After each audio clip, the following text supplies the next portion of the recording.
Hello everyone, and welcome to the Why Does My Horse podcast series. In this series, we use science to answer some of the common questions you might have about your horse child. If you want to get to know your horse better, then this is the place for you. Let's get into it. Us horse people are a strange lot. We might as well admit it. When it comes to cuddling and sharing intimate moments of love and affection, our horses come first. Everyone else has to stand in line. We get all mushy and emotional when we see videos or photos of horses sharing that deep connection with their humans, resting their foreheads against each other as the sun sets in the background. Overcome with love and adoration for our horse child, we rush to the barn to give our angel muffins a big hug.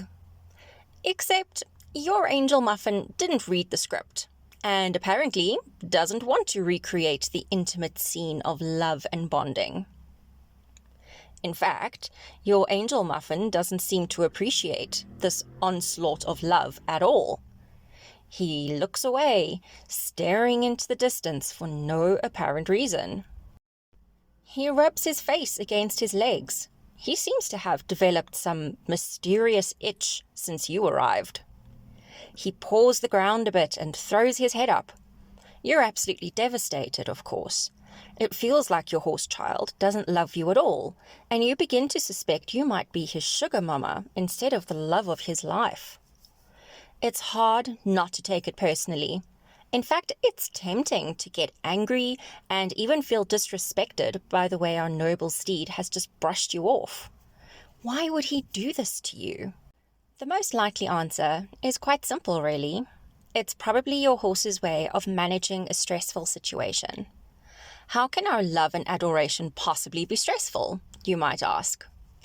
Well, as biological predators, we have a tendency of coming off a bit too strong.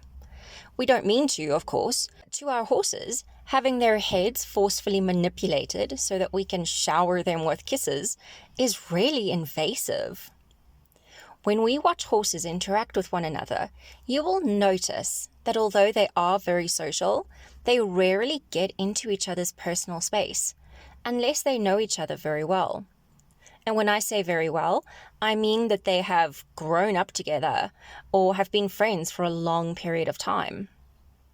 They will rarely get into each other's faces, preferring to engage in mutual grooming and grazing side by side. When one sleeps, the other will generally stand guard instead of snuggling with his friend, like a predator species might do. Your horse might be very bonded with you and still won't necessarily enjoy having you that close or physical with him. When you find yourself in this type of situation where it feels like your horse is giving you the cold shoulder, have a look out for some of these behaviors.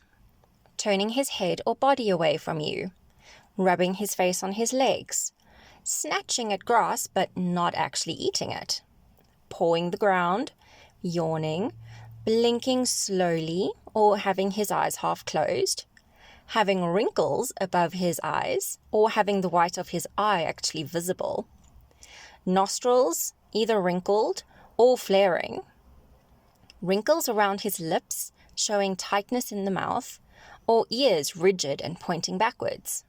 Any of these behaviors can indicate stress and stress avoidance in your noble steed. If you find that your horse is stressed, there's no need to take it personally. Stepping away and giving your horse some time to breathe and feel comfortable will go a long way to making your horse feel heard and understood.